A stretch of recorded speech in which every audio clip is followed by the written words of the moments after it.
All right. Welcome back to What She Said Sports. Okay. All right. All right. Well, let it clear up. All right. It's the last run for the birthday hanging out. Just want to say thank you to everybody who was supportive. If you were not on the last podcast, you probably did not hear me say that. Hold on one second. Let me make sure. Hold on. I might not be 100% hooked up here. Hold on one second.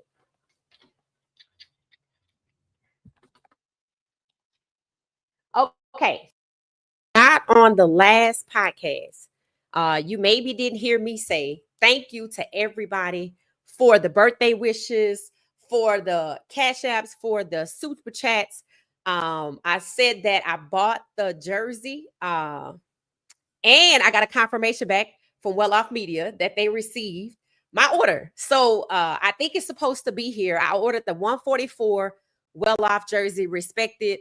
The rejected will be respected. I ordered it in orange. So they already decided that it's confirmed. So I should have it within maybe like 5 business days. So sometimes by the end of next week, I can't wait to get it. I'm excited, and thank you to everybody who sent cash apps and super chats to make that possible. Thank y'all so much. We got a new member along the way in the last podcast. If you didn't join us, Gwendolyn, thank you so much. And tonight we have two topics. Obviously, we are talking about Colorado. You see it. Can Buffs go 4-0?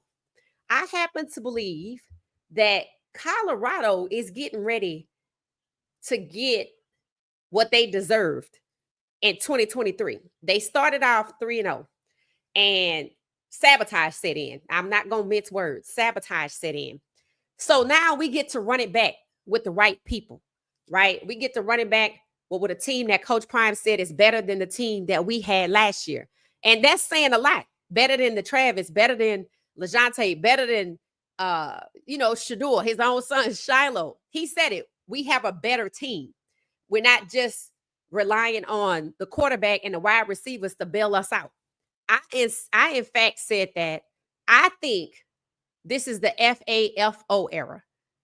When I said that, I was looking at the defense, and I'm gonna share some footage of one of the defensive players putting a hit on one of our guys to the point people were questioning, was that too hard of a hit for practice? So we're gonna take a look at that. And I was thinking to myself, I said, I know Georgia Tech is watching this. I know Georgia Tech is watching our practices. I know they are. They first up on the list.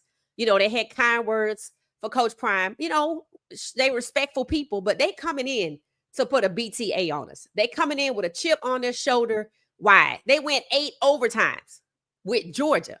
So they might not be thinking much of us, but they don't want to lose to us.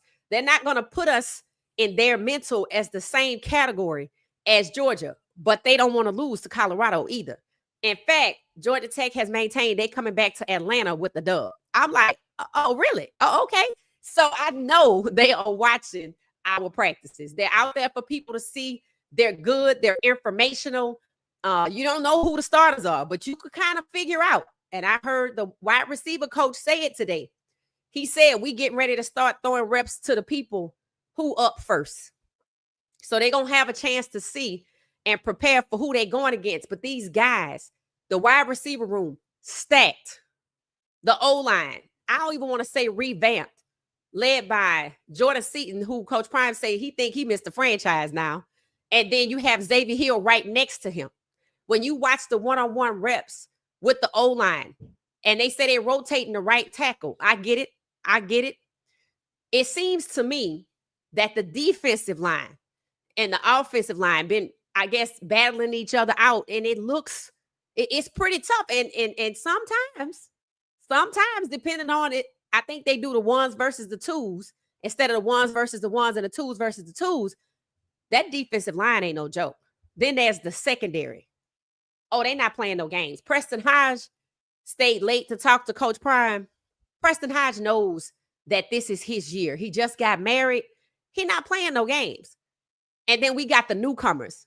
ready to make a name for themselves and take the bright lights. That's why they came for the bright lights. So if you were at Colorado last year and year before and you didn't take advantage of those bright lights, the new guys are thinking, well, there's more for me.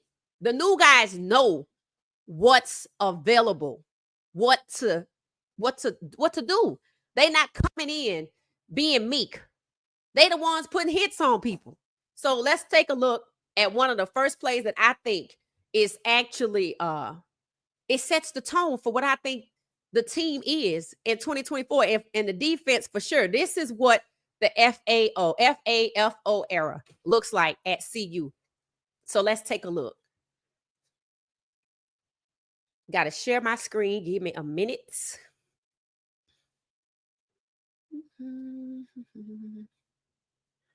All right. So the player you're looking at, his name is Reginald Hughes.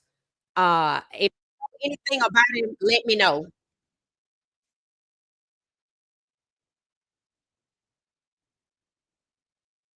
Let's just make sure we take care of each other and don't try to injure your teammate. If you do I think we have to do it this way because it's not a full length video.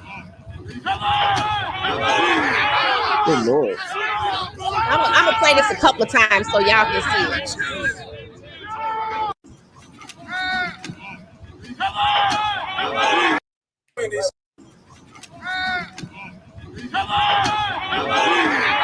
Good Lord. Yeah, it's kind of hard to see. Good Lord.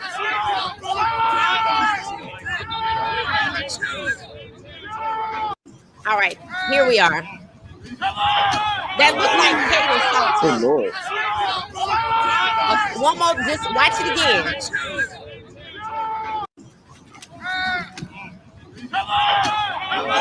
Okay. Good Lord. Did you see the hit?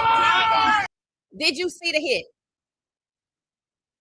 Okay, so let me see if I can share this link. I will share this link. I will share the link with y'all so you can look at it and you could keep it and you could kind of know who this is. Let me know if you think it was too hard of a hit. I didn't think it was. I think this is how you play football. I think you better get used to this. We already talked about how in around the NFL, a lot of the new rookies, Tyler Shaw, Jackson Dart, and Dylan Gabriel are backing out the pocket because they're afraid to get hit, or they're panicking and throwing interceptions because they're afraid to get hit. So to me, this is where you get hit. So some people think the hit was too hard. I'm sharing the link right now. I just shared the link. Some people think the hit was too hard. I don't. I think it was appropriate considering we get ready for the season. I think, yeah, we don't want to hurt nobody. I understand that. But you kind of have to get used to being hit if you're going to play football. So let me know your thoughts in the comments. So we're going to talk about the Buffs going 4-0. I think Reginald Hughes kind of gave us just a little bit. If you've been watching every day, this is how they play. These guys are making plays on defense. You already had London Merritt with an interception. I think it was thrown by Staub. And I talked about the quarterback competition. To me, it's not just two-way anymore. Ponder, closed mouth don't get fed, kind of insert himself into the conversation. They said he could be a future starter for CU. So let's see if they include him in the competition. He sits next to Pat Schumer every day, where Caden was sitting. Now Caden is sitting behind Ponder. So those two quarterbacks are sitting with the offensive coordinator. And then you have Juju sitting in Shedeur's seat. So that tells you that Caden and Ponder are trying to soak up all the knowledge they can and be seen by Schumer. And Juju is like, hey, I'm another Shedeur. And Juju has a cannon on him. Again, Georgia Tech and everybody else that's going to play us is watching these videos. And what they are seeing is what I'm seeing. Juju has a cannon. Colorado has multiple QBs. Caden will be the starter, but we'll likely see another one of their QBs. Depending on the situation, it could be red zone. It could be something else. You're going to see these guys. I think we have versatility at the QB position. We have versatility and can keep Georgia Tech and anybody else guessing at the wide receiver position. They might know who to plan for. on the secondary. But number 3, I don't know his name, but whoever wearing number 3 now, he's a dog. Don't know who it is, but he's a dog. I know that Quincy Wiggins is a dog. If I know their names, it's because they're a dog. So I know Xavier Hill is a dog. I know Larry Johnson, right tackle, is a dog, right? I know Okanola. A lot of these guys I wasn't really familiar with last year, and some of them weren't here. Whoever number 3 is, that could be Reginald Hughes. I know Bayard is a dog. I know Preston is getting ready. I know McKinney is a dog. So we're starting to get familiar with their names because these guys are showing up and showing out. They're not just sitting back waiting to be recognized. Like Ponder, they're like, hey, I have inserted myself into this conversation. I don't want to be left out. I'm doing whatever I have to do. Ponder is applauded for his work ethic and consistency. So he thinking, well, hell, if we competing and Juju going to be here next year, I might as well go ahead and get in this conversation now. Ponder has a cannon on him too. So let's talk about, can the Buffs go 4-0? Drop me some comments. Let me know. Yes, the Buffs can go 4-0 or not. If you say no, let me know what you think they can do. But we're talking about the first 4 games. So let's take a look at what that consists of. So we know we got Georgia Tech out the gate. Delaware is next. U of H is 3rd. And who is that that's 4th? Is that Wyoming? That's either Wyoming or BYU. Who is that 4th? No, that's not BYU. Who is that we're playing on 9/20? I don't know the mascot. So Georgia Tech, I think we're going to beat Georgia Tech. I said it might be close, 23-21, but I think we're going to win. And then Delaware, I think we're going to win that game. If we beat Georgia Tech and Coach Prime can keep the team grounded, we don't run away, with it, right? If we can stay grounded and not take anybody for granted, because Delaware, we gonna beat them. Then there's U of H. Now, I told y'all U of H is my alma mater for grad school. So U of H wasn't good last year. They weren't. But maybe they got it together. Again, if they turn out to be the underdog, if we could just keep a level head and we're 2-0 and we get to them and they're the underdog, if we keep a level head, we could beat them. See, last year we needed U of H to beat, I think it was Kansas State or Kansas, and they did. Cincinnati, they did us a solid. So now we got to hold our own against them so they don't beat us. And then whoever this is on 9/20, it looks like Wyoming. I don't know. Whoever this is on 9/20, y'all gonna have to let me know, because if I don't know who it is, I can't say if we could beat them or not. So the question is, can we go 4-0? Now y'all know BYU lost their quarterback, and he was only a 3-star, and I don't think they got a 5-star. I think they rolling with whoever they had before. So maybe 5-0, but we talking 4-0, and anything else is a blessing. Anything else is a blessing. Now, the implications for starting 4-0, it looks like the 2023 season, right?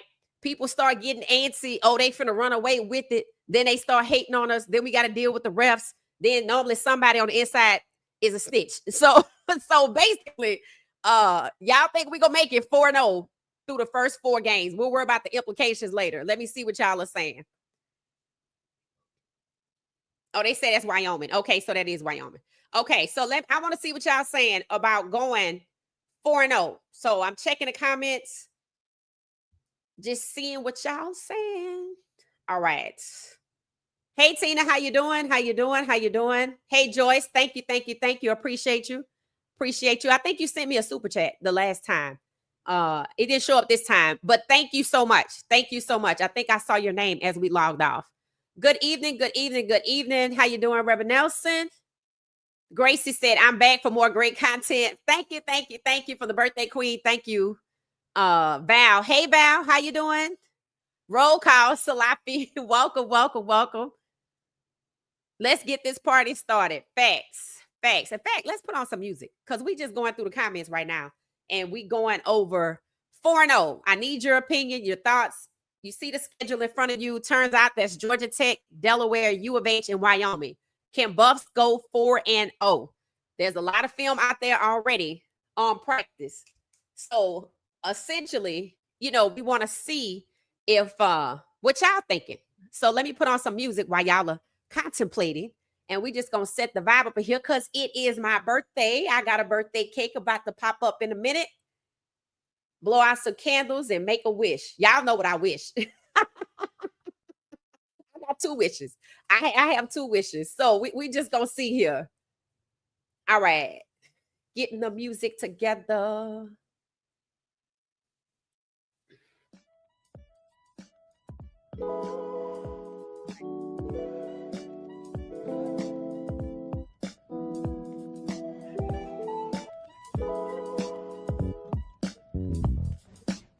On the beach. That's copyrighted. That can't work. No. I got the DJ over here trying to get it going. I'm like, no, I can't do that. I can't do that. All right. So in the meantime, got the music on. I hope y'all can hear it. Let me see. Hey Amber, how you doing? Thank you for the birthday wishes, Amber. Thank you for the birthday love. I appreciate it.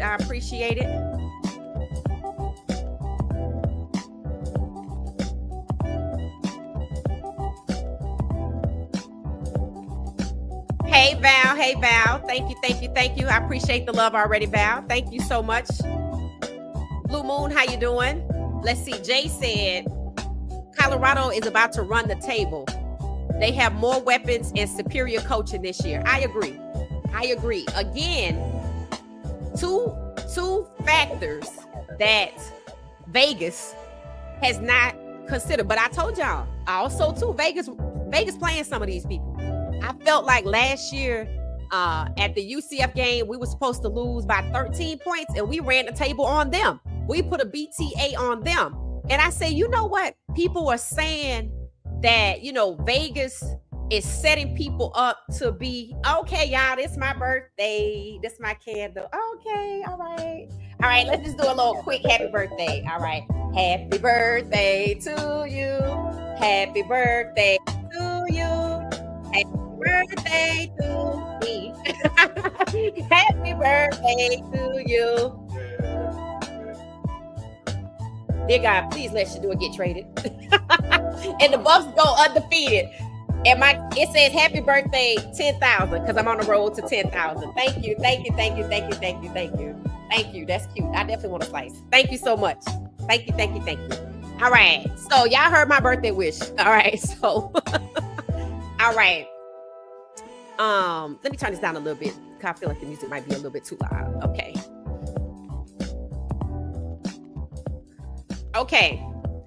So comments. All right.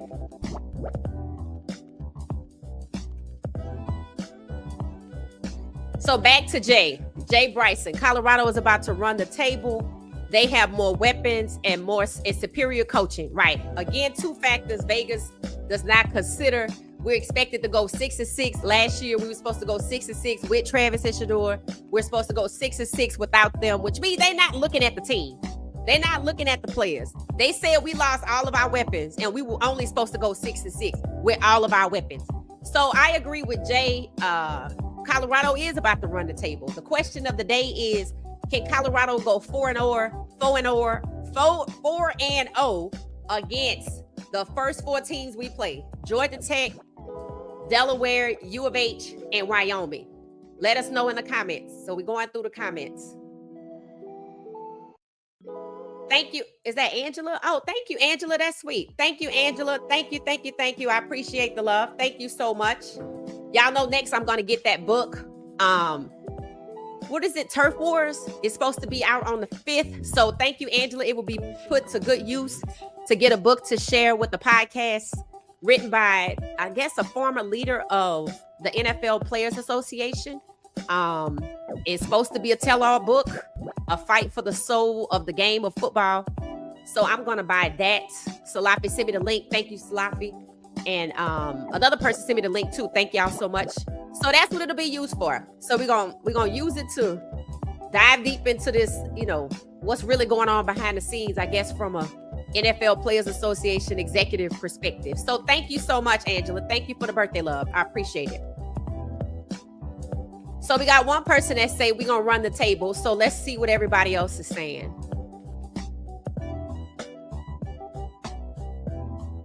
Hey, Amber. Hey, Kiel. Welcome, fam. It say Prime will take his team to Miami 2026. Oh, that's where the Natty is in Miami. Okay, I like it. I do think we can go far. I do. I know we being underestimated. I'm not even considering what they're not saying. I'm looking at the way they're playing. Hey, everybody. Hey, Jerry. How you doing?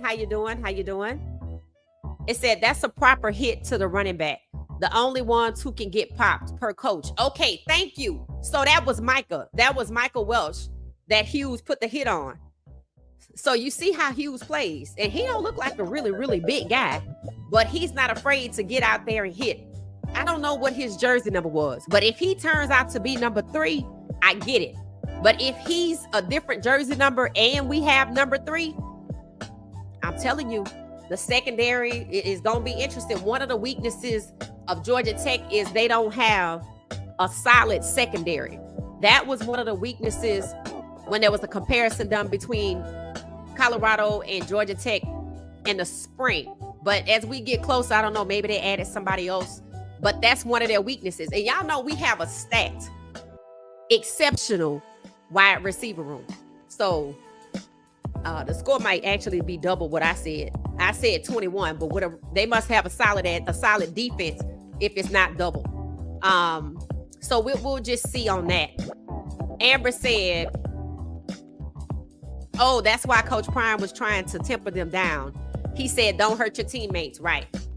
And TWB said, Coach Prime said the running back can get popped. That's the only one. So that means it was a good hit. It was a good hit. RPO all day long.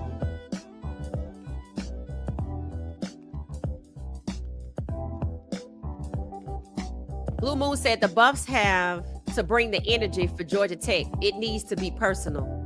Yeah, I think they scared of that because last time they were personal. Remember, Travis got hurt. And people blame Coach Prime for that.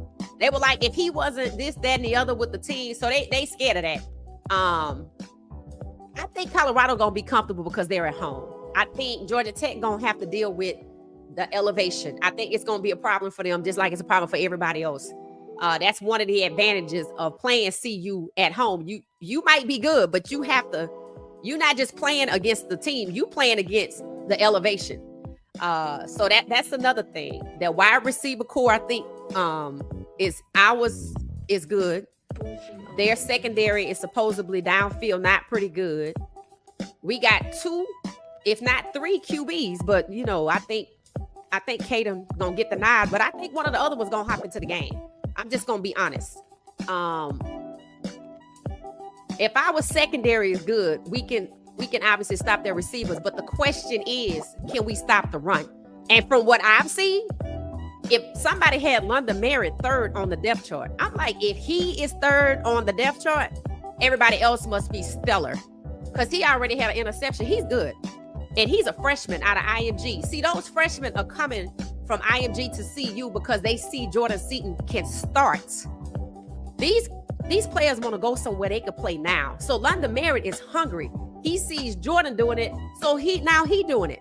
That just means we're going to get more IMG students because they know, if I go to CU, I could ball out like London and I could ball out like Jordan Seaton. And it's true because Cash Cleveland balled out. He got the nod. He got the opportunity. And we're going to face off against him at Texas Tech.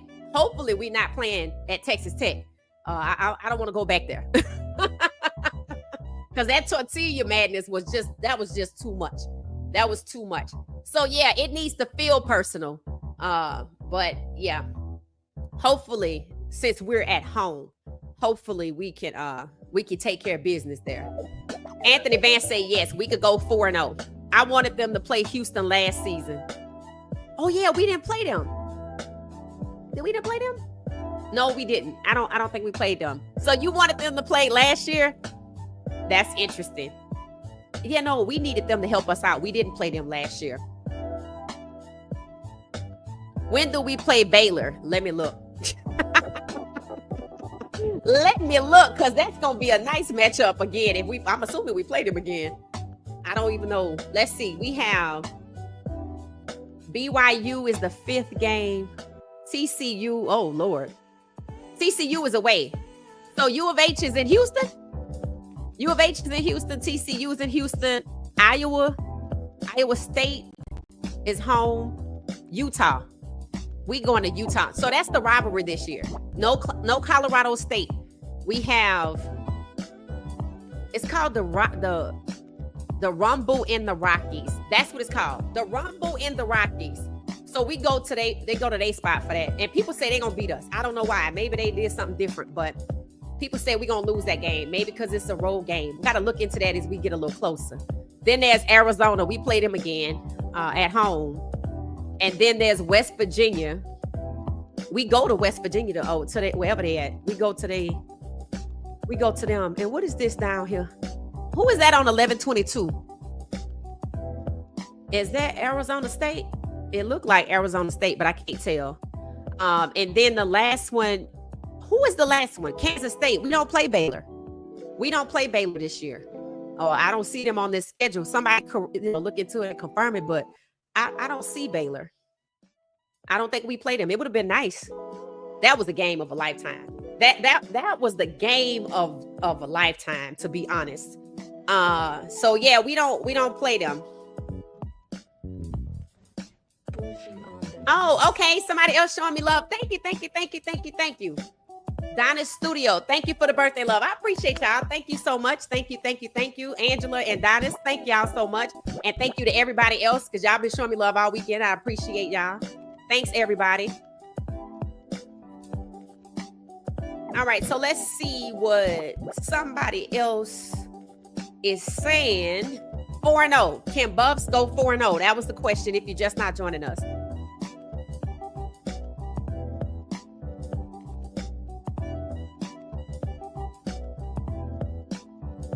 Hey, Isaiah, thank you. TW Bay run pass option. Oh, yeah, are you talking about with Caden Salter? We gonna pretty much be running with that? If so, I totally agree. If Colorado's offense and defensive line holds up, we can win our share of games. Agreed, William. Agreed. 26 is the new guy. Okay, you talking about Hughes? 29? It says, happy birthday. You don't look a day over 21. Awesome. Thank you. Thank you so much. That was so nice. It said, so William said if Colorado can hold up offense, yeah, I agree with that. Don't start looking over anybody. That crap gets you beat. That's what we said. I think if we come in, and that's gonna be the thing. First of all, we got a new crop of players. The guys, except for Omarion and Stoudemire. I mean, it's a few of them that were around when we went 3-0, right? But there were, and the same people that were around when we went 3-0 may have been around when we almost beat Stanford and kind of got a little ahead of ourselves and lost. So I think we're going to start off like 2023, but we're going to keep going. I don't think, because see, it's different now. See, that was Coach Prime's first year. And believe me, there were people trying to take him down. They see that that's not going to happen. They thought he was going to get fired like Herm Edwards. It didn't happen. So then if you notice, once we replaced some people in year 2, we had new people, but we had to deal with the refs. But now we know how to stay one step ahead of the refs. You can't let the game get close, and you definitely can't be behind. So we probably not gonna play come from behind ball like we used to. I did hear Coach Prime fussing today and saying it was taking too long to call the plays. Now, I'm pretty sure if it's taking too long for the offense to call plays, is he talking about the coach taking too long to get the plays out there, or the quarterback taking too long to verbalize the plays? Let me know your thoughts. But he said it's taking too long for the offense to call plays. So I don't know what's going on with that. Let me know. So yeah, we not overlooking anybody. Like I said, if we beat Georgia Tech, Coach Prime gonna have to rein them in. Because by far, if you look at the schedule, we gonna be overly prepared mentally for Georgia Tech because we feel like that's a harder challenge. When you look at the first 4 games, it's a no-brainer to say Georgia Tech probably going to be the hardest one, but you can't ignore anybody. I don't know what U of H got going on because I haven't watched them. And it's still early. And that's the danger of it being early and you going 3-0 and then getting the U of H and then you lose because you're 3-0. That's the Stanford game all over again. You can't do that. So I agree with William. We can't do that. We can't do that. We can't overlook nobody. And I know Coach Prime gonna keep them level-headed. So we're not worried about that. Hit the like button for me, please. Hit the like button for me, please. The 80 of us here. Salafi said him going to Miami would hype the state of Florida up. CU is full of Florida players and coaches. Plus, it would be a statement to Florida for not hiring Prime. Yes, I think Florida State gets reminded every single year, one way or the other. Y'all should have hired Coach Prime because when they got snubbed, when they had the last year of the 14 playoff, when they got snubbed, you know what people said? If y'all would have hired Coach Prime, y'all would have got invited. Facts. I totally agree. So, yep, Salafi, you right on that. It said the team is going to be on fire to win for Coach Prime and what he's been through. I agree. And so y'all know this was the first year of the revenue sharing for NIL, right? This is the first year that the players all of them are being paid. They don't have to go hustle up NIL. It's not only certain people getting NIL. Everybody's getting paid. Coach Prime held up the envelopes. Did everybody get their money? Did somebody missing some money? He said, I gave you something. Now I want you to give me something back. Right? So the players getting paid now. Everybody getting paid. They should be comfortable. I mean, they living in nice facilities. They're not in a dorm. They're in apartments. They're in apartments that some people will go get their first year out of college. They're in nice. If you look at where they all live, their kitchens, everybody's stuff is nice. Caleb is on scholarship too, I do believe. Caleb Mathis' place is nice. He had a whole second room just for his YouTube streaming setup. I'm like, man, y'all are living it up. I know the kids in Atlanta living it up. They living it up too. Plus now they're getting paid regularly. That lulls you into a false sense of comfort because you're not hungry stomach-wise no more. It's not a daily reminder that you need to get out here and get it. See, the difference is I'm getting paid to play football at CU, but are you hungry enough to still want to get to the next level? See, that hunger is going to have to go past, I need to eat after class. You eat good at CU. You live well at CU. For a student, and you're getting paid. So, is everybody's goal going to be to get to the next level? Or is it just going to be down to just a few? Like the Jordan Seatons, the Omarion. Are they still going to have that hunger? Because now their bellies are full. They sleeping well. And they're getting paid. Let me know your thoughts. It's different now. It's not, you're not out here in the sun for hours for a scholarship and you eating ramen noodles. No, you eating tomahawk steak. You eating well. You're living well. Most of them have cars and they're getting paid, so they have money to put in their gas tanks. They could save it and use it for the future. It's different now. So let me know your thoughts about the hunger level. Now that everybody's getting paid, everybody's fed, everybody's living nice. Yes, in my opinion, the Buff will go 4-0. CU beats Georgia Tech 30-27. Okay, I like that. I feel like I need to up my score. I said 23-21. But considering our secondary is good and theirs supposedly is not, and our wide receiver core is elite, okay, exceptional. I'm going to go with elite because Gibson is good too. We going to have trouble if we just stick with the same 4 players every game. We going to have to rotate. Sincere Brown is good. Gibson, Farrakhan, and these are people I have watched play. Of course, JoJo, people think there's a battle between JoJo and Sincere Brown. I'm like, why is it a battle? It's like 4 spots, isn't it? Omarion gets one. Timmons, I don't even think he in the conversation right now. It's so many other people. Cam McHale is phenomenal. You're going to see him and Draylon and Omarion and JoJo and Sincere and Gibson. You're going to see those guys. Mark my words. Florida State is still kicking themselves for not hiring Coach Prime in 2021. How you like us now, right? And they trying to get out of their conference. But I think they're a basketball school now. So they got to stay there or something like that. So, yep. It said, BYU is a well-coached team. We must play good football. Nah, that's facts. That's facts. They did lose their quarterback, but they out-coached us. Yeah, I would say that. We definitely can't sleep on them because that BTA they put on us, and they fans were so nice. They were coming up to me at the Alamo Bowl because I had on my Colorado jacket. They were like, I'm so sorry we beat y'all like that. I was like, what? Recorded it. It's a video. If you haven't seen it, I have video from the Alamo Bowl. They were so nice. I interviewed people asking them what they thought happened. You know, everybody had different opinions, but it was horrible. It was a horrible feeling. Salafi said, plus Jimmy Horn, LaJonte, Trap, Shiloh, Warren Sapp, Luke, even Carmani would be reminded about leaving. Also, Asante from Florida. Oh, that's Arizona State. Okay, thank you, TW. That's who that wasn't about. That is ASU. Okay. Utah not beating Colorado at all. Good. Because I'm tired of people saying they're going to beat us. I'm like, did something change?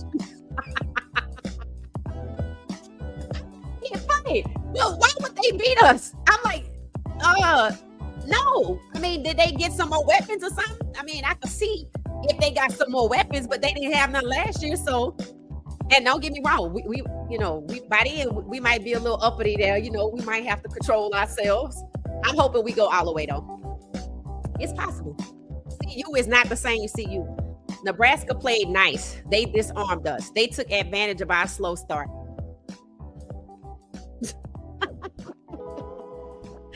Yeah. We did start slow, but that's where it ends. That's where it ends. Blue Moon, our O-line played our quarterback. I'm just going to tell you that. Let me just go and tell you that. The O-line on the right side that was problematic throughout the season, which is why when he got to UCF, they were rotating by quarter the right tackle, which is why they're rotating the right tackle this year. They don't trust it. But that guy, Larry Johnson, he might get the job, but we're going to have to see. So there's a couple of competitions happening. Nobody's saying Zach Hill doesn't seem to be in competition. What's his name? The one that Coach Prime said is franchise. Jordan Seaton doesn't seem to be in competition, just the right tackle. The center doesn't seem to be in competition either. And the guy Chrysler, who is the right guard, he don't seem to be in competition either. But for some reason, they are rotating as of right now, the right tackle. And the guy that's the standout, I think his name is Larry Johnson. He's pretty big and he's pretty good too. We need some meanness, some people that are going to display some grit. That's what we need. We don't need a polite O-line. We don't need you to hold your breath and tussle with these people. Grunt, make noise, make them afraid. You know, you gotta put your game face on. You can't be polite. And sometimes I do think we play polite football. Hell, Shiloh was the one that wasn't polite, in my opinion. I think he had the right attitude.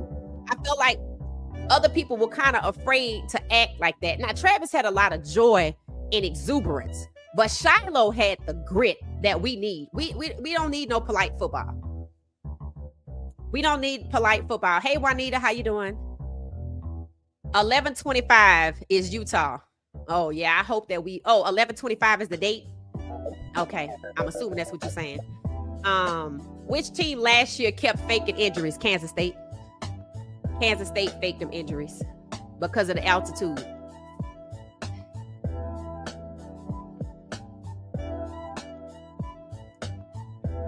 No Texas Tech or Baylor this year. Oh, wow. We don't even have Texas Tech. Oh, thank you, AV. Thank you. We don't have Texas Tech this year either, huh? It's totally different. Oh, I thought we had Texas Tech. They predict Texas Tech to be number 1 in the Big 12. Did y'all know that? I'm like, now, why y'all think they're going to be number 1 in the Big 12? Is this because they got money? They paid $5 million for one O-lineman, so they're going to be number 1 in the Big 12 now. CU 35, Utah 14. I'll take it. I don't know why they say we're going to lose. I haven't had a chance to study the teams just yet. Just Georgia Tech. It said, I've been following Deion Sanders since 88 when he was on the cover of Sports Illustrated. Oh, wow. Okay.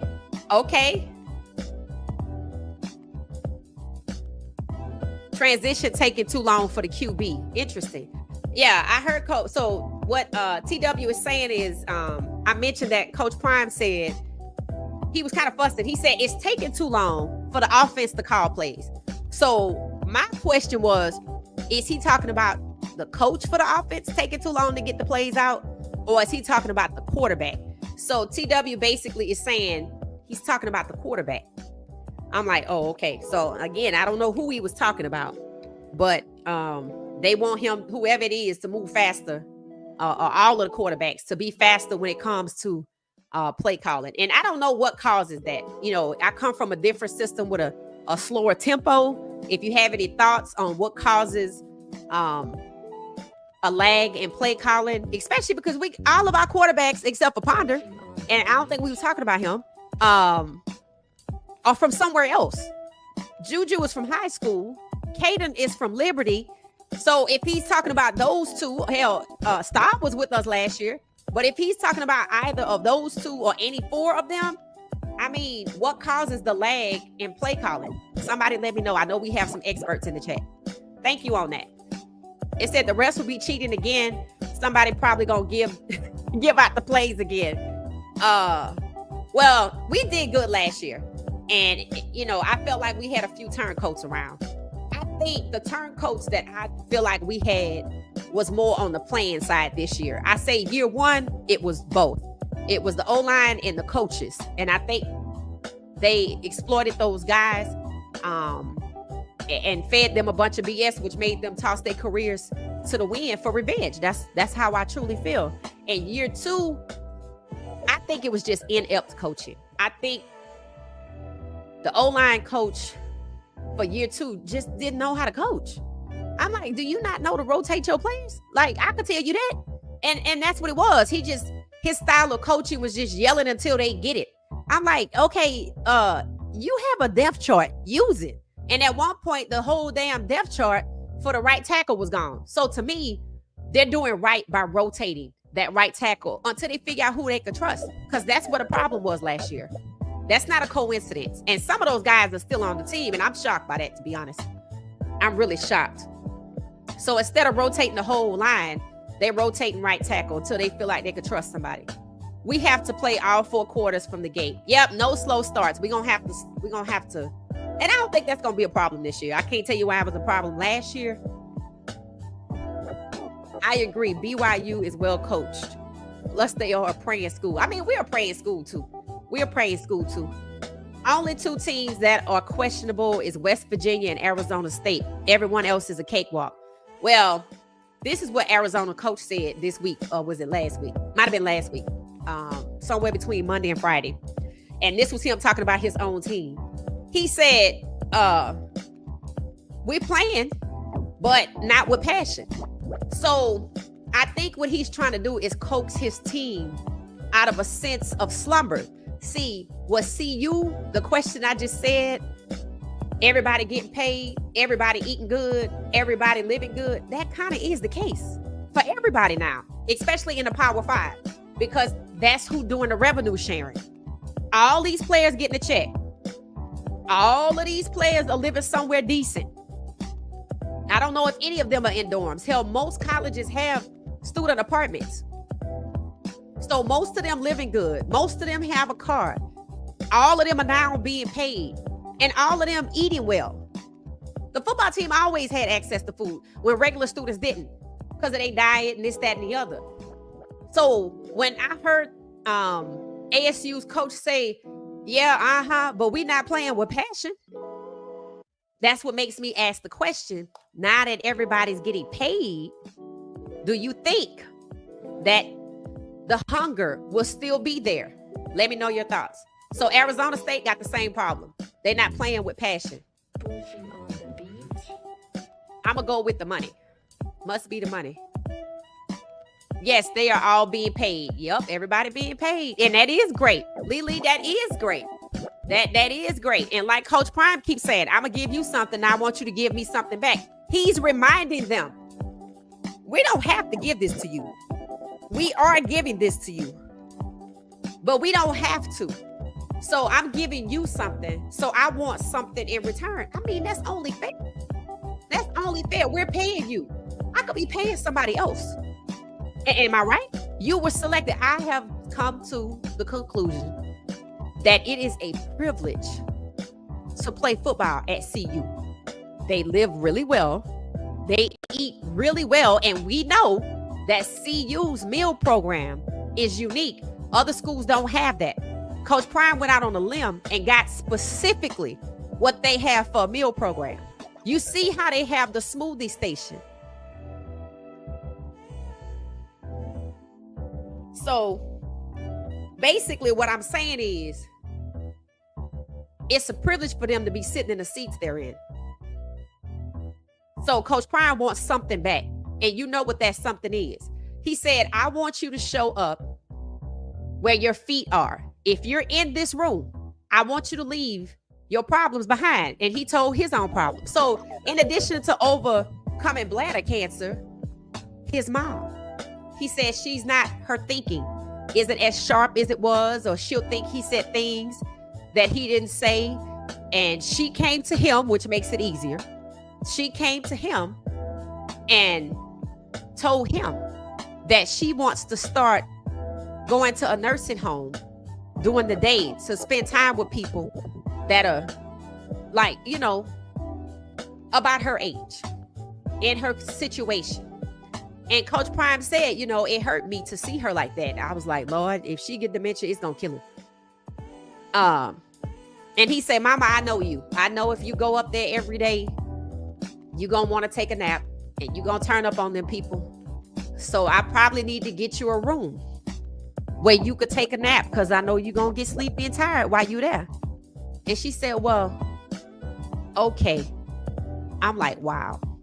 So now he's basically putting his mom, creating a space for her, which is the entry-level step of having your mother in a nursing home. I'm like, God, the things this man is dealing with just back to back to back is just crazy. And then there's Shedeur. Some good news is Coach Todd Bowles said it out of his own mouth. Shiloh has a chance to make the roster. Fans showed up and giving mad love, major love to Shiloh. But it's not because his dad was there. It's not because the fans like him. That's part of it. It's because he balling out up there. Coach Bowles said it the week before that he is learning the playbook fast. He's rapidly learning the playbook. Something Shedeur said, I'm getting real comfortable with that playbook. So none of the Sanders players, none of the CU players have problem learning the plays. They just attribute that to the quarterback. So Coach Prime was giving them the example, letting them know. He said, I didn't mean to get heavy on you, meaning about with his mom, but I'm letting you know I'm going through things too.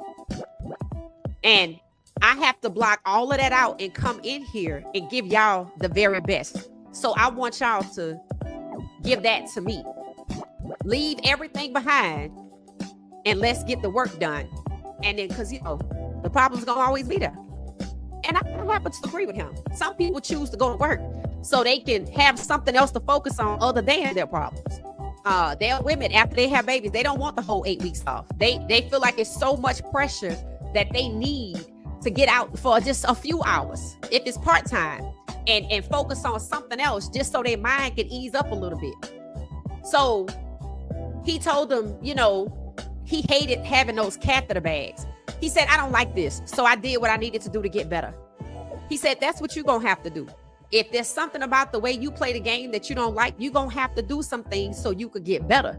So the type of development and teaching that they're getting is real world. And when I saw Preston Hodge sitting next to him, just talking to him, see, Preston Hodge just got married. He knows that this year is his year. So he's being a student of the game by taking time when everybody else is gone and learning from Coach Prime, talking with Coach Prime, listening with Coach Prime, sharing whatever he's thinking and getting wisdom back from Coach Prime. That's the young man that wants to get to the next level. Oh my God, I wish NIL was around back in the 80s when I played ball. William, they living like fat cats. That's all I'm gonna say. They all have cars from what I could see. If not, they know each other, that, you know, one got the other, and they got gas money now, and, you know, they got money in their pockets. They ain't gotta worry about nothing. So you should be able to go to bed every night, get up super early, and go give it your all, because the way you're living in college is a precursor to what you can be, how you can be living at the next level, whatever the next level looks like. You know, I'm not a big proponent of everybody running to the NFL. Not right now. I want them to take their money, whether it's NIL money or some kind of money, and start your own league. I still want that. I'm hoping Shedeur does it. You know, after it's all said and done, I'm hoping they do it. I don't want it to be automatic. They want to go to the NFL. I know that that's what they thinking, but you got to start thinking something else. You got to start thinking, okay, I'm going to the NFL. I'm playing 4 years, stacking these chips, and with my brothers, we're going to start our own league where we can be respected as humans. Yeah, that would be the goal. I'm not saying don't go. I'm saying, but don't go with the automatic thought that, one, that's all there is. And two, that's all you should do. No, you should be thinking about entrepreneurship and starting your own league. Nobody's done it yet. So I don't like to hit an automatic with the league, but you know, it is. You can get fired also. Oh, really? Yeah, I heard Coach Prime tell him early on, you know, if you don't do what you're supposed to do in class, you're not getting this money. But like Coach Prime told him last year, you're not going to get paid and don't deliver. I totally agree with that. Thing is, at CU, no hunger, no play. Well, I hope they still hungry. He still had a few envelopes in their hand. Oh, did y'all know Coach Prime? Yesterday when they had practice, somebody showed up late to the door. He told them to get out. He was in the middle of talking. He looked over and saw somebody about to come in late. He said, get out. Nobody knows who it was. I know they wasn't late today.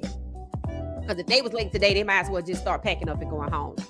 He was mid-sentence. No change in his voice. Get out. I'm not playing with you. I ain't mad at it.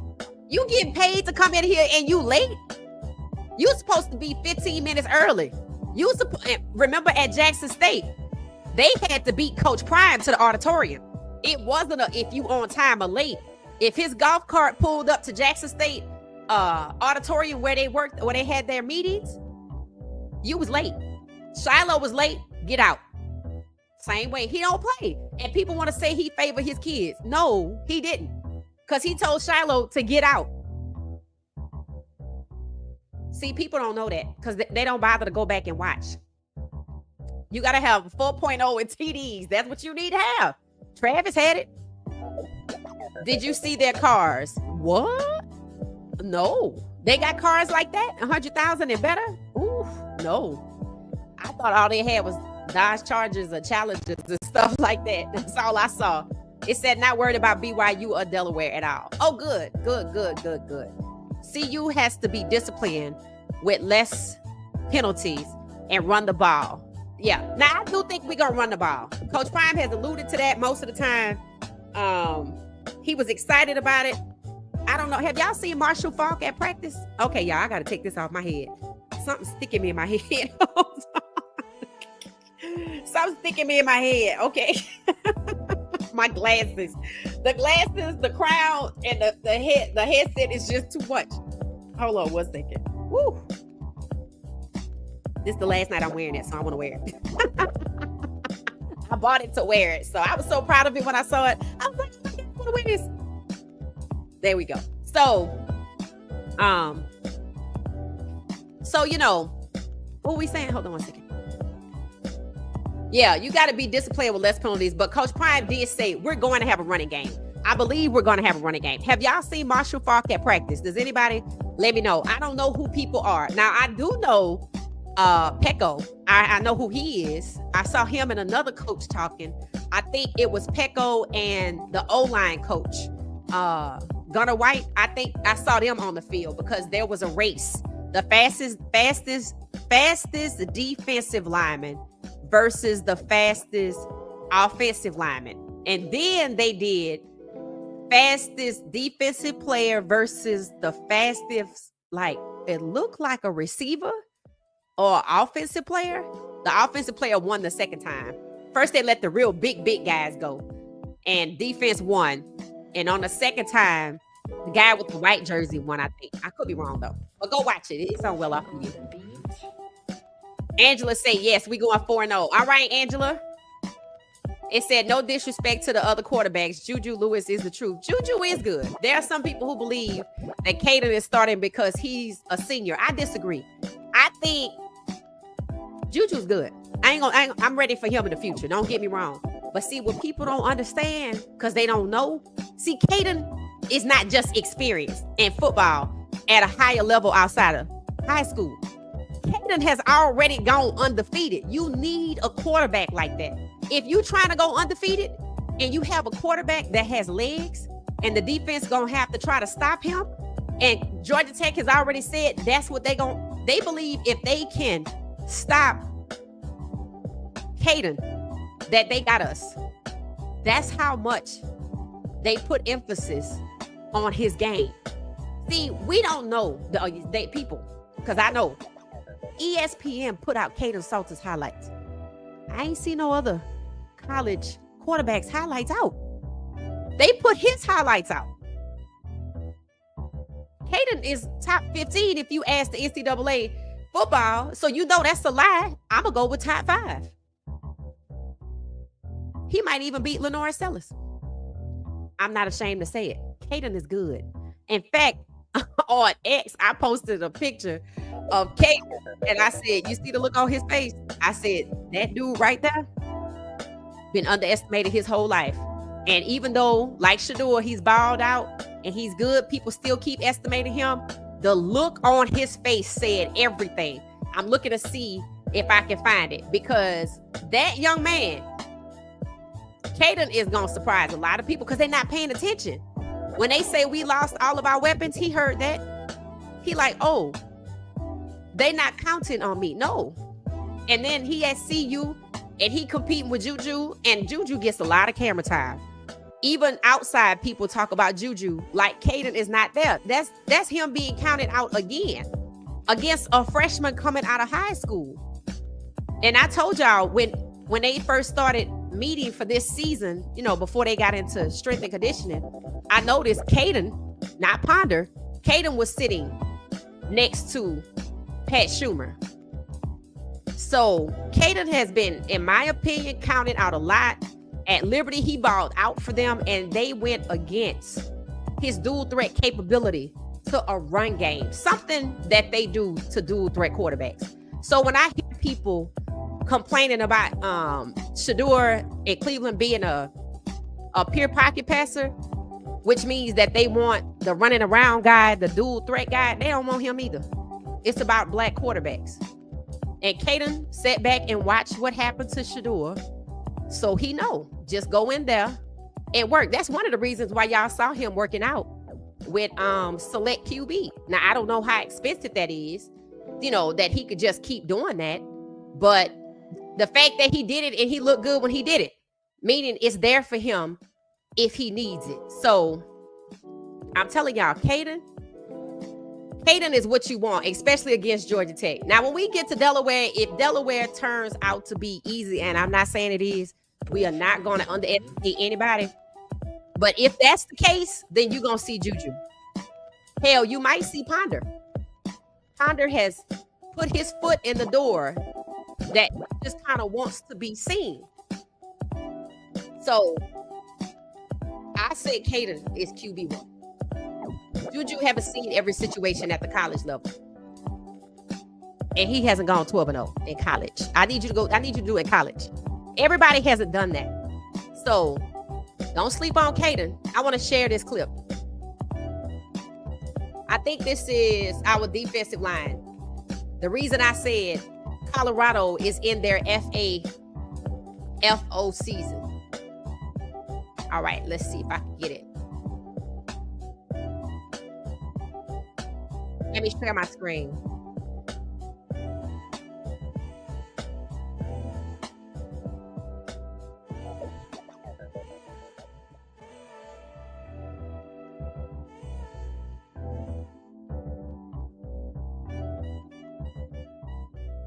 All right, hold on one second. I gotta switch screen.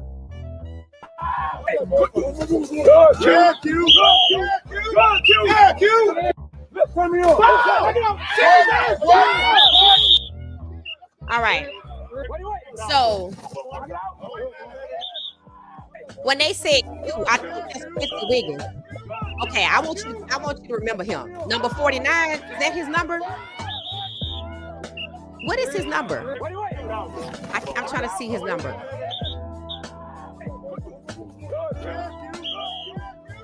I don't know his number. I can't get it.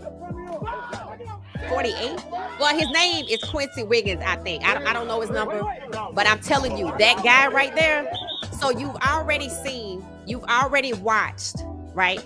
You've already watched Reginald Hughes pop basically the running back. So you know we can stop the run, right? You know we can stop the run. That's one person. Then there's this guy right here, Quincy Wiggins. People said this guy is the truth. Now, I thought last year we had good edge rushers. I really do. I thought we had good linemen like this. And I do think we had Nakai Hill-Green that we lost to Alabama. I hated to see him go. But then we also have Keaton Wade. I think he's still out there. He's good too. But this guy is new. And he's making a name for himself. And if he was there last year, he's the next man up. But I think he's new to us. He's good. This guy right here is going to be a difference maker. I felt like when Keaton Wade played, when Nakai Hill-Green played, Shadozi, when they played, I felt like the game was intense. But something happened because the defensive line just was not protecting. It's like the defensive line wasn't blocking.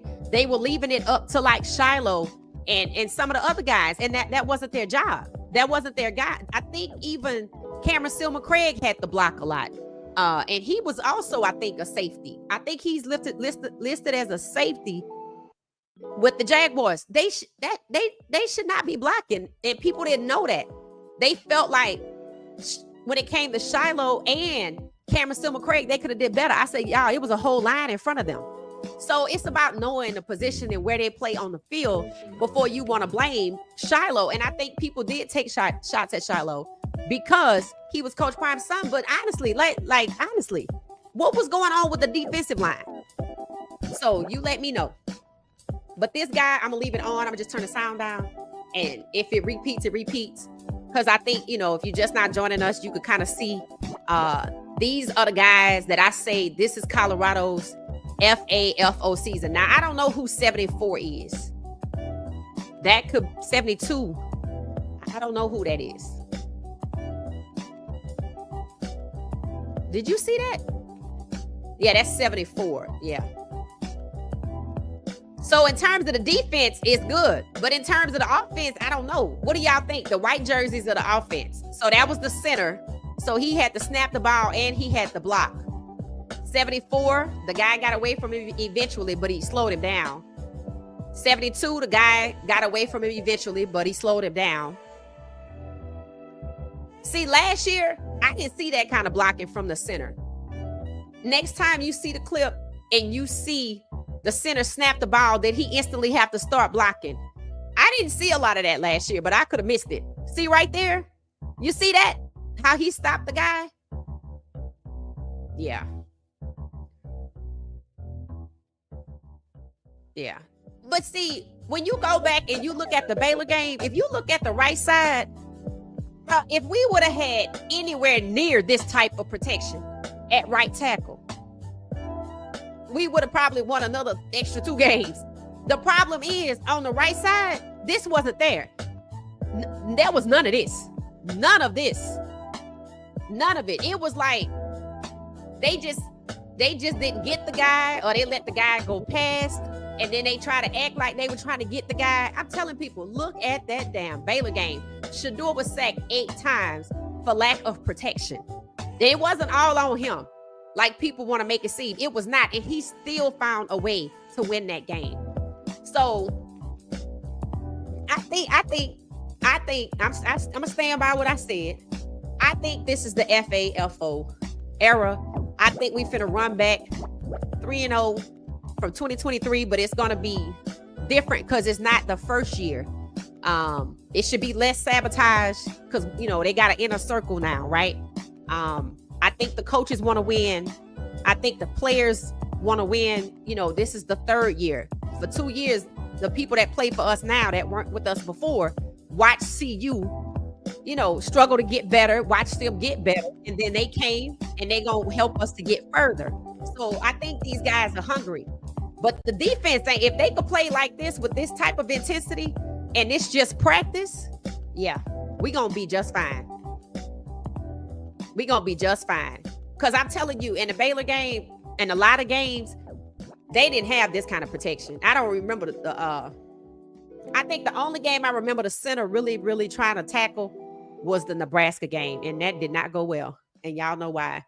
My point exactly. Psychological preparation is crucial. No one's opponent, from the meaning of the mascot to the mission statement. I agree. And I do feel like last year when we played, and I know people like Livingston, but I didn't understand why the players didn't look like they knew who their opponent was.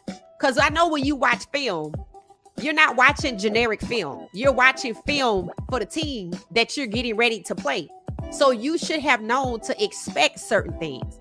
Like we talked about Oregon. They knew to expect what the hell we was going to do. Even though they had our plays, they obviously studied them.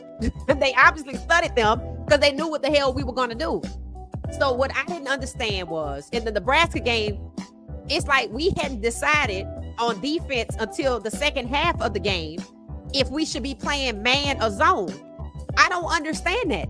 You should know when you play in Nebraska, because the roster is set, that you should be playing man coverage or zone coverage from the first quarter. That's what I didn't understand. People said it took the offense too long to score. It took the defense too long to figure out to play man or zone. I noticed that myself. Tell me if I'm wrong. So yeah, while I like Livingston and his delivery, I still don't understand why it took forever to figure out what defense to play. And usually when they start playing zone instead of man, it worked out better.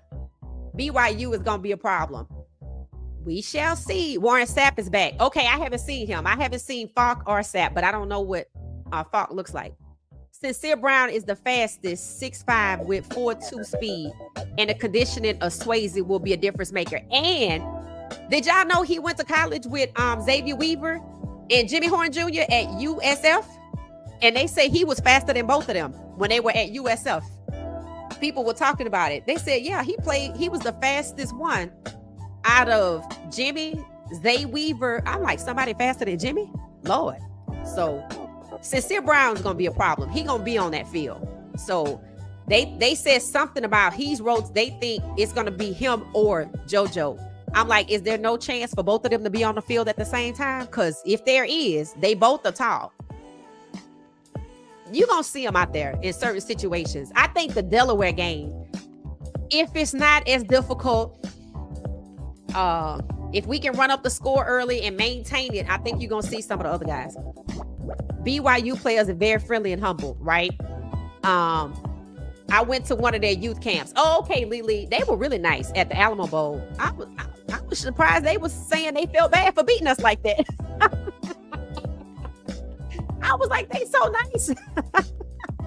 What's going on with The Rock? I haven't seen him. What number is he wearing this year? He's not a starter. If the people you're watching, unless that's him was that him right there as the center? I don't think he's a center. No, that was somebody else. I haven't seen him, so I don't know, to be honest. BYU won't be a problem. The Buffs have the best conditioning and strengthening coach, stronger and faster players and dogs. Yeah, I do think we have a lot more faster players rather than just Jimmy. I feel like Gibson is a combination. I said Travis was a combination of Will Shepherd and Travis height and impossible catches. I said Gibson is a hybrid between LeJounte for speed, Jimmy for speed, but Travis for impossible catches. That's really how I see it.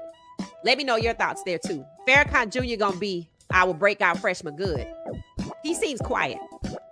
Matt Rule was pleasant and polite leading up to the game. I mean, well, yeah. They didn't beat us. We beat ourselves. Understand that. We beat ourselves. I think they set Shedeur up in that game. I'm sorry. I love how they had the balloon release. I wish Texas Tech would get that kind of class and just get some balloons instead of them damn tortillas. But we don't play them this year, so. Anthony Hill. Anthony Hill, thank you for the new super chat. Thank you for the new super sticker, super chat. Thank you. That's nice. So Angela's showing love. Donna's showing love. And Anthony Hill, thank y'all so much. Thank you. I will tell y'all, this has been the best birthday.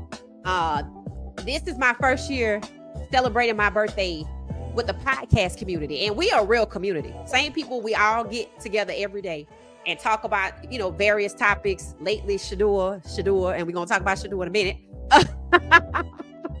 Because, we got to close out with that. And then, Colorado and, just football in general and a few other things that pop up. But it's a true community, right? Everybody's respectful. They don't let people come in and disrupt the chat because a lot of people have the tools and they use them.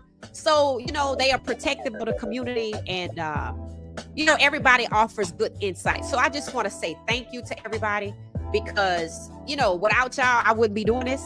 I do this because y'all appreciate it. I enjoy it. But if y'all didn't take to it, I wouldn't be doing it. So I just want to say thank you to everybody for making my birthday special because I think this was a added element that I didn't consider. So I just want to say thank you, everybody. Thank you for showing me love for my birthday. I appreciate it. All right. So let's see you. Now let's shift over. Let's just shift over to right here. Let's just shift right on over here to Cleveland. All right. So the Buffs, everybody's scheduling it. We're talking about it in the comments. Buffs going 4-0. Most people say, yeah, we can go 4-0. We should be cocky. If we beat Georgia Tech, we need to stay grounded.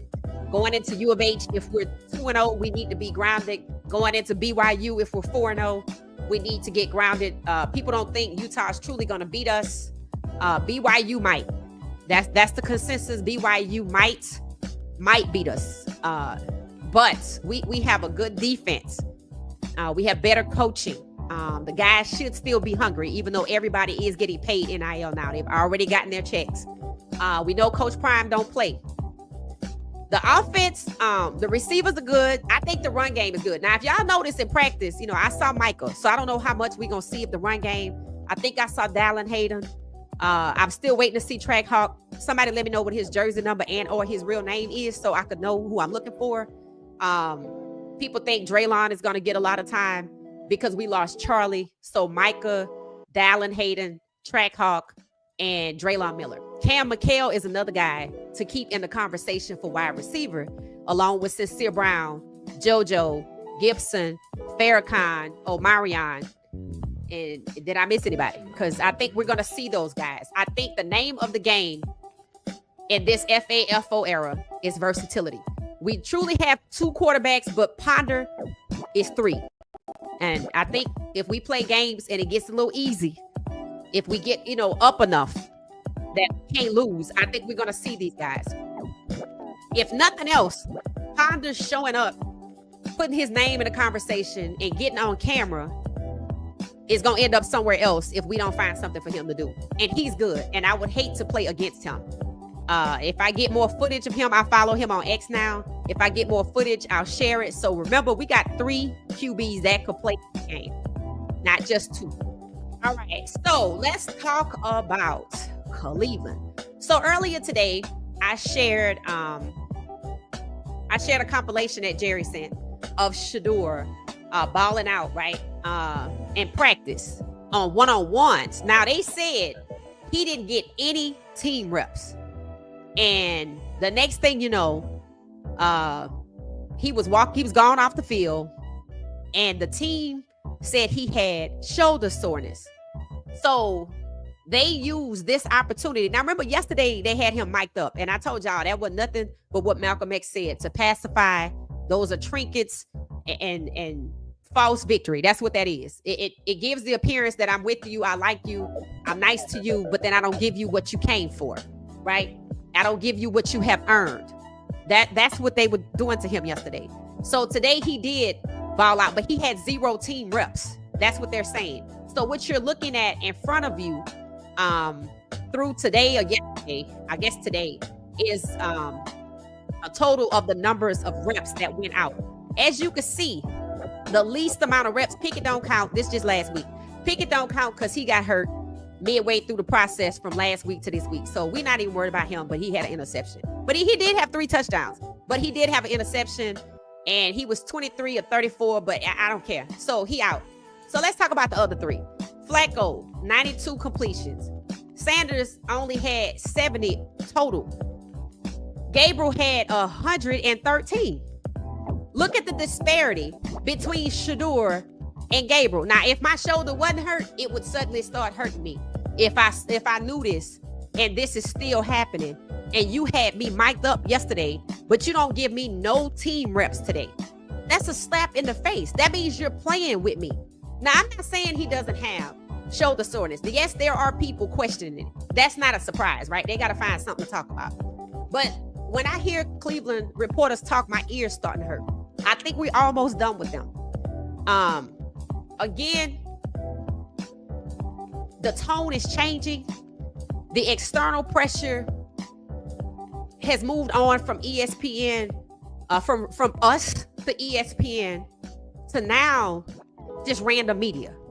One media story said Shador Sanders has a Cleveland Browns problem. And it specifically stated Cleveland doesn't have a Shedeur problem because he's good. Shedeur has a Cleveland Browns problem because of the instability at the quarterback position and the way he's being mishandled. This is by just some random publication that's not one of the ones that talks about this topic every day. The local Cleveland media is doing what they always do. Just talking, not really of substance, right? So 70. He only has had 70 opportunity, and Dylan has had 113. And the more you give Dylan, this is what you end up with: 4 of 2. Shedeur has no doubt earned first team reps. He got 0 team reps today. This would hurt anybody. This type of behavior, having the owner come out and say he didn't want me, people upset about it. The next day I get mic'd up like I'm included, but the day after I get 0 team reps. That's playing in his face. And I ask, why don't you just trade him? We know he's good. 49 of 70. 49 of 70. 6 touchdowns and 0 interceptions. And you want to keep giving the guy with 4 touchdowns and 2 interceptions the opportunity. The 2 interceptions ought to basically put Dylan where he is truly on this list, and not because of his jersey number. This is what Shedeur is having to deal with. So people are trying to figure out what's going on. My narrative, if you paid attention to the last podcast, right before this one, was I think a trade is incoming. I think Shedeur being out, whether it's the Browns and or Shedeur, is protection, because it's easier to trade a player who's not injured. If they let Shedeur get injured, they can't trade him. And if he heals on their watch and he comes back, they're going to have to play him. So I asked the question on X, is what we're looking at right here organizational malpractice, or is this a trade incoming? I'm not developing you. You're good, but I'm not developing you because I have no place for you. I didn't want you. I didn't pick you. I don't have no plan for you. You're not who we chose. We chose Flacco. We chose Pickett. We chose Gabriel. So we're developing who we chose. Damn it to hell. The people that forced you on us. So they taking it out on Shedeur because he was forced there. So that's where organizational malpractice comes in. And it's a real thing right now. It's a real thing. See, having him mic'd up shows you that they do just enough so the public can shut the hell up. But when they think they media dogs, voices are louder, and ESPN has moved on to the next topic, then today happens. 0 team reps. How is he supposed to get better? He's not. So he must be the one that they are trading. So this is either trade incoming, no point in us developing you because you're not going to be here, or this is organizational malpractice. It better be a trade incoming. So 49 of 70, he's proven himself. In my opinion, he don't need to go out there and do nothing else. Because if you don't want me and you don't value me, what the hell am I going out here injuring myself for? People said they think he's injured because he was showing up early, an hour early, staying 30 minutes to an hour late, expending all his strength for nothing. I don't necessarily think that. I think it's a trade. I think he's the one on the trade block, and I think he knows it. And I think Shedeur might know what they don't know. Or maybe they all in on it at this point. Shedeur, hey. Because they said he was the one that stepped outside of practice today. And people said he was not working with the trainer after practice. So everybody who pretty much talks about this issue, I've moved on. Once I did my podcast about him training, I'm just looking back to see, are they going to let him practice tomorrow? I want to see everything you do from this moment out. But I'm not glued to it anymore. I don't care about the reps anymore. I'm showing you these numbers, so you can see in a week, he was the least developed. That's what this is supposed to be about. That their choice is Flacco, Gabriel, and Pickett. They're talking about trading somebody. It must be this guy right here, Shador Sanders. Why the hell you want to trade the best quarterback on your roster? 6-0. With less, he did the most. Him and Flacco should technically be the 1 and the 2. Flacco is part-time, so it don't matter if he start or finish. Shedeur would have to play. The Browns do not want to win with a black quarterback. This one's name just happened to be Shador Sanders. They've had Tyrod Taylor on their roster. They've had RG3. They've had Deshaun Watson. You see how they blame Deshaun Watson, but most people don't know.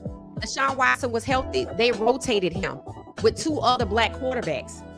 Took their winning record and gave it to practice squad Joe Flacco. So once again, a black quarterback bows out, but you make him rotate.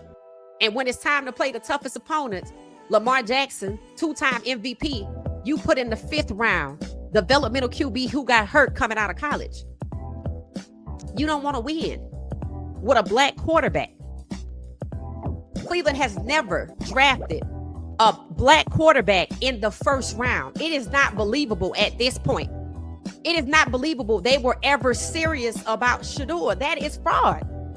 To lead him on, to lure him to believe that we're interested, when it was just all an act. But who was the act in conjunction with? The team that was defaming him, the Giants, the NFL that gave out his phone numbers, the Saints. He was humiliated with inside information from them. All of the above. I'm going to go with all of the above, ladies and gentlemen. This young man is on this team so we can learn the truth and somebody can do something with it and he can learn the truth. This was not about your father. I said when he got to Cleveland, Shedeur needs to learn this is not about his father. The draft was not about his father. Cleveland was not about his father. This is about black quarterbacks. And the bottom teams do not want to win and have victory with a black quarterback. I'm starting to see articles that say Shedeur's draft slide may have been due to racial bias. I like how careful they were not to accuse the NFL of exactly what they did. Held back black quarterbacks due to racial bias, something they are guilty of going all the way back to 1920. But people want to still tiptoe about the subject. Okay, well, keep tiptoeing. Because the name of the game in 2025 is lawsuits, which is why there's already one. If they were to put Shedeur on waivers and not sign him nowhere else, there will be several others. The moment he out of Cleveland, somebody might actually just sue Cleveland because somebody else already suing the NFL. So if you see a class action lawsuit against Cleveland for organizational malpractice, don't be surprised. It's not an easy case, not a hard case. So people are talking about it, and too many of them are still tiptoeing. I said they need to cut out the corporate speak so people have the courage to use racial bias, but they want to say it may have been. It may have been? Okay. Well, at least they said that, right? So Shedeur is the best QB they have, but they don't want him. Everybody went through a lot of trouble to hold him back. They're not just holding Shedeur back. They're trying to hold black quarterbacks back. And that's what Shador Sanders has to learn before he leaves Cleveland. The draft was not about your dad. He was a scapegoat. The program was collateral damage. Your brother too. There's nothing you could do. They don't want to win with you. It's not because you're Sanders. It's because you're black. Learn the history of the other black quarterbacks just in Cleveland alone. And then learn the history of black NFL quarterbacks going back to the beginning of the NFL in 1920. So that's where we are with Shedeur. They off tomorrow. They're not going to be back for another day. So Shedeur, with 0 team reps, with shoulder soreness, you're going to hear a lot of people hypothesizing on why that could be. I said it's a trade incoming. It's the only thing that makes sense because you got to be crazy. But, you got to be crazy to be this bold with the words organizational malpractice already flying around. And other people starting to realize it could have been due to racial bias, which means they could look into it and find it. So we're going to see. We're going to see. So Buffs, we think we could go 4-0. And Shedeur, best quarterback on the roster. But it appears that Cleveland does not want to win with a black quarterback. They've never had a first round QB who's black drafted ever. So I doubt very seriously if they were going to make Shedeur the first one, just like New York. And it also explains why Andrew Berry was so willing to trade the pick they were going to use for Shedeur to Jacksonville, because it wasn't going to never happen no way. All right. So they likely use Shedeur as bait for other teams to come near them to get the pick. Oh, let us get your pick. We're not the only people to know that Cleveland has never had a black quarterback drafted in the first round. So stay tuned. They off tomorrow. We'll be covering the Buffs and anything else that happened. Keep an eye on Michael Parsons too. Again, he showed up today and didn't wear his Cowboys number 11 jersey. There's a rumor that they both, the rumor is that Michael Parsons could be traded to the Browns, but nobody want to say who the Cowboys gonna get for Michael Parsons. I don't know why you would put that out there. So people are hypothesizing where Michael Parsons can go. Right before I went live, they said the Steelers. I don't have any scenarios like this about Shedeur. Best quarterback on the roster. They don't want him. They made it clear, and nobody's hypothesizing on where he could go. Don't take much to figure out that everybody know what's going on. So I'm going to get out of here. We'll be back. I hope y'all enjoyed this conversation. It was engaging. We'll keep up with the Buffs. Thank y'all for the birthday love. I appreciate it. I'm going to eat my cake. I'll be back tomorrow. Turn your notifications on. It'll be probably, if nothing breaking news happens, it'll be in the evening just like it was today. Somewhere maybe between probably about 6 or 7-ish, and then we'll come back at 10:35. So we'll probably have 2 podcasts tomorrow, and I'll probably drop some other things in between. I have already started dropping, I guess you could say, like reels on Instagram. I dropped one. I got to go do another one. I'm trying to get more consistent. I'm always on Instagram with stories and posts, but now I'm trying to up my game a little bit to be consistent like I am on YouTube when it comes to reels on IG. So look for that. And thank y'all for following me over there. I see quite a bit of y'all over there. Don't forget I'm on X if you're on X. And Good night. All right. Thanks, everybody. I want you to have a good night. Be safe. Enjoy yourself. And I'll see y'all tomorrow. Thanks for watching What She Said Sports.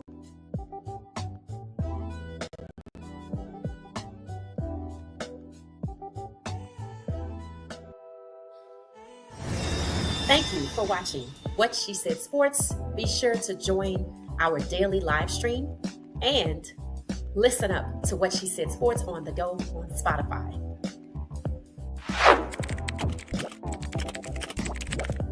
Thank you for watching What She Said Sports. Stay for another video.